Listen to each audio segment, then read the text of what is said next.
Hello friends, നമ്മൾ ചില കാര്യങ്ങൾക്ക് വേണ്ടിയിട്ട് ഒരുപാട് പ്രാർത്ഥിക്കുമല്ലേ? ദൈവമേ, എനിക്ക് ഈ ഒരു കാര്യം അങ്ങ് സാധിച്ചു തരണേ. ഒരുപാട് തവണ നമ്മൾ പ്രാർത്ഥിച്ചിട്ടുള്ള കാര്യം, ഒരുപാട് നാൾ പ്രാർത്ഥിച്ചിട്ടുള്ള കാര്യമായിരിക്കും. ചിലപ്പോൾ അത് സാധിച്ച് കിട്ടത്തില്ല. അത് കിട്ടാതെ വരുമ്പോൾ നമുക്ക് വല്ലാത്തൊരു നിരാശയും സങ്കടവും ഒക്കെ തോന്നും. ദൈവമേ, ഞാൻ ഇത്രയും പ്രാർത്ഥിച്ചിട്ടും, ഇത്രയും ആത്മാർത്ഥമായിട്ട് പ്രാർത്ഥിച്ചിട്ടും എന്തുകൊണ്ടാണ് ദൈവമേ എനിക്കത് സാധിച്ചു കിട്ടാഞ്ഞ് എന്നൊരു വിഷമം നമ്മുടെ ഉള്ളിൽ കിടക്കും. കുറച്ച് കാലങ്ങൾ കഴിയുമ്പോഴായിരിക്കും നമുക്ക് അതിലും വലിയ കാര്യമാണ് ദൈവം കരുതി വെച്ചത് എന്ന് മനസ്സിലാവുന്നത്. ഞാൻ ആ ഒരു കാര്യത്തിന് വേണ്ടി പ്രാർത്ഥിച്ചു, അതെനിക്ക് നടന്നില്ലെങ്കിൽ ചിലപ്പോൾ ഇത്രയും നല്ലൊരു കാര്യം, ഇത്രയും നല്ലൊരു ഓപ്പർച്യൂണിറ്റിയിലേക്ക് ഞാൻ എത്തിച്ചേരില്ലായിരുന്നു. ചിലർക്ക് നിനക്ക് ലെസൺസ് ആയിട്ട് തരുന്നതായിരിക്കും ദൈവം.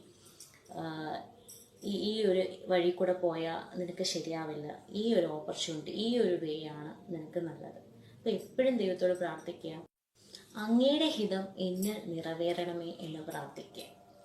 ദൈവത്തിൻ്റെ ഹിതമായിരിക്കില്ല നമ്മുടെ ഹിതം, നമ്മുടെ ഹിതമായിരിക്കില്ല ദൈവത്തിൻ്റെ ഹിതം. ആ രണ്ട് ഹിതങ്ങളും ഒരുപോലെ ആകുമ്പോഴാണ് നമ്മളൊരു സക്സസ്ഫുൾ ആയിട്ടുള്ള ഒരു മനുഷ്യനാവുന്നത്. Thank you.